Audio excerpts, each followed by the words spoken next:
Hello students, welcome to Chaturvedi classes. आज आप लोग स्टार्ट करेंगे मेरे साथ में अपनी linear equation in two variables NCERT की चैप्टर 3 की 3.7 एक्सरसाइज, उसका question number second. Question number second हमारे भास्कर सेकंड के बीजगणित से लिया गया है, जिसकी लैंग्वेज बहुत ही सिंपल है, जिसमें दो फ्रेंड्स का कन्वर्सेशन है कि अगर आप मेरे को 100 रुपये दे देंगे तो मैं आपसे twice as much as rich हूँ, यानी कि मैं आपसे दुगना अमीर हो जाऊँगा। और दूसरा फ्रेंड ये कह रहा है कि अगर आप मुझे सिर्फ 10 रुपये दे देते हैं तो मैं आपसे 6 टाइम्स रिच हो जाऊँगा। तो इसी पर बेस्ड है हमारा ये क्वेश्चन। तो इसको हम लोग कैसे सॉल्व करेंगे? सबसे पहली चीज़, क्योंकि हमारा chapter pair of linear equation in two variables है, तो हम अपने दोनों वेरिएबल सपोज करेंगे। आप लोग मेरे साथ साथ सॉल्व करते चलें। सबसे पहले हम क्या सपोज कर लेंगे कि let the amount of first friend be rupees X and the amount of another friend be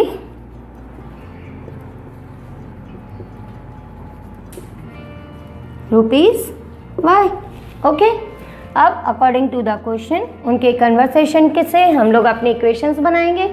दो इक्वेशन बनाएंगे, क्योंकि ये टू वेरिएबल्स में है तो हमें मालूम है टू वेरिएबल्स के लिए टू इक्वेशंस की ज़रूरत होती है। तो जैसा कि इसमें लिखा हुआ है कि पहले फ्रेंड ने कह दिया कि आपको मुझको 100 रुपीज़ देने हैं। अब पहले फ्रेंड के पास x रुपीज़ थे, उसने दूसरे से 100 रुपीज़ ले लिए, तो उसके टोटल हो गए x प्लस 100 रुपीज़।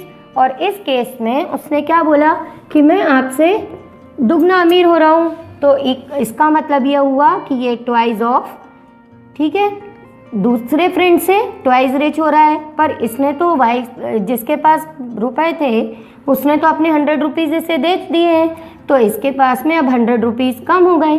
और इसी से हमारा ही एल्जेब्राइक एक्सप्रेशन तैयार हो गया, जिससे हम अपनी रिक्वायर्ड इक्वेशन बना लेंगे। आप इन क्वेश्चंस को करते टाइम बिल्कुल भी टेंशन न लें। हो सकता है आपके स्कूल में टीचर्स अभी बोल दें कि ये एग्जामिनेशन पॉइंट ऑफ व्यू से इम्पॉर्टेंट नहीं है और आप इनको ना करें, बट जो आपके सेक्शन डी के क्वेश्चंस होते हैं और एनसीईआरटी के अलावा आप आरडी करते हैं, सैम्पल पेपर्स करते हैं, तो उसमें आपको सेम टाइप के क्वेश्चंस ही सॉल्व करने हैं। तो आप इन क्वेश्चंस को बहुत ध्यान से करें, और ये कोई ऐसे टफ क्वेश्चंस नहीं हैं। अब हमको सेकंड इक्वेशन बनानी है। सेकंड इक्वेशन बनाने के लिए दूसरे फ्रेंड ने क्या कहा? दूसरे फ्रेंड ने, जिसके पास y रुपीज़ थे, उसने बोला कि आप मुझे 10 रुपीज़ दो, यानी कि उसके टोटल अमाउंट हो गया y प्लस 10। और इसने क्या बोला कि मैं 6 टाइम्स रिच हो रहा हूँ पहले वाले के पास, जिसके पास x रुपीज़ थे, और इन x रुपीज़ में से उसने 10 रुपये दे दिए हैं, तो इसके पास में और 10 रुपये कम हो गए। अब इससे हम अपनी इक्वेशन बनाना शुरू करते हैं फटाफट। ये काम हमारा बहुत बात किया हुआ है, तो हम इसमें अपना टाइम वेस्ट नहीं करेंगे। और जब हम इस तरह से कर लेंगे तो ये हमारी second linear equation in two variables तैयार हो जाएगी। अब आपको मालूम है कि ये दो वेरिएबल्स हैं, पूरा चैप्टर हम कर चुके हैं, तो इनको किसी भी मेथड से किया जा सकता है। अगर आप सब्स्टिट्यूशन मेथड से करना चाहते हैं तो जब आप एग्ज़ाम में बोर्ड में करके आएंगे तो आप मेंशन कर दीजिएगा कि using substitution method.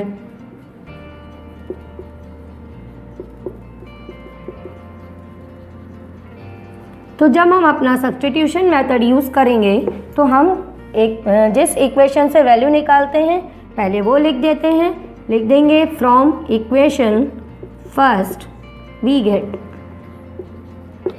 First equation से जब आप करोगे तो ये आएगा x minus 2y plus 300 is equal to 0, x is equal to 2y minus 300, और इसको हम थर्ड इक्वेशन मेंशन कर देंगे।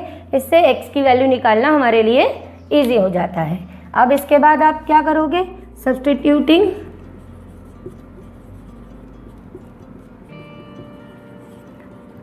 Value of x in equation, जैसा कि हम लोग जानते हैं कि अगर हम फर्स्ट इक्वेशन से x की वैल्यू निकालते हैं तो हम उसको किस में सब्स्टिट्यूट करते हैं? सेकेंड इक्वेशन में। तो हम अपनी सेकेंड इक्वेशन में ये वैल्यू सब्स्टिट्यूट करेंगे, तो ये हमारी हो जाएगी 6 times 2y minus 300 minus y minus 70 is equal to 100। इसको फटाफट सिंप्लीफाई करोगे तो ये आपके पास में आ जाएगा, ओके, ये 12y माइनस y आपका 11y हो जाएगा is equal to 1870। So the y is 1870 divided by 11 and y is equal to 170। y की वैल्यू निकालने के बाद हमारा अगला काम क्या होगा, x की वैल्यू निकालना। x की वैल्यू निकालने के लिए अब हम फिर से वही लिख देंगे कि substituting y is equal to 170 in equation 3। जैसा मैंने बोला, इससे और कोई दिक्कत मतलब फ़ायदा या नहीं है, इससे हम इजीली निकाल सकते हैं। आप फर्स्ट और सेकंड से भी सॉल्व कर सकते हो। तो यहाँ पे x is equal to 2 times 170 minus 300 हो जाएगा और ये आपका 340 माइनस 300। अब x की वैल्यू हमारे पास में आ चुकी है 40, ठीक है। पर जैसा कि मैंने बार बार कहा है कि कभी भी बोर्ड में आप इतना करके ना छोड़ के आएँ, क्योंकि आपको स्ट्रेच मार्किंग होती है, ये सभी टीचर्स ने बताया ही है। इसके अलावा आंसर के भी अलग से मार्क्स होते हैं।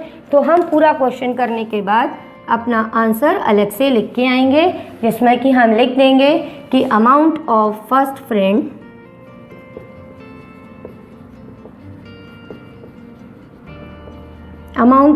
फ्रेंड आपका x था और x की वैल्यू 40 है, तो आप लिख के आएंगे ₹40। फिर अमाउंट ऑफ अनदर फ्रेंड, यह आपका हो जाएगा ₹170, ओके।